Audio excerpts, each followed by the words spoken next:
আমার একটা সাথী ছিল দেশের বাড়িতে,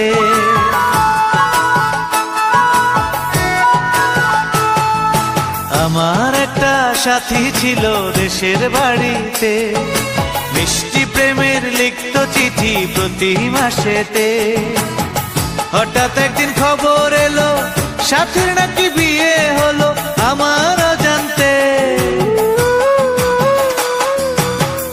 এখন বলো দেশে যাব কার আশাতে, এখন বলো দেশে যাব কার আশাতে।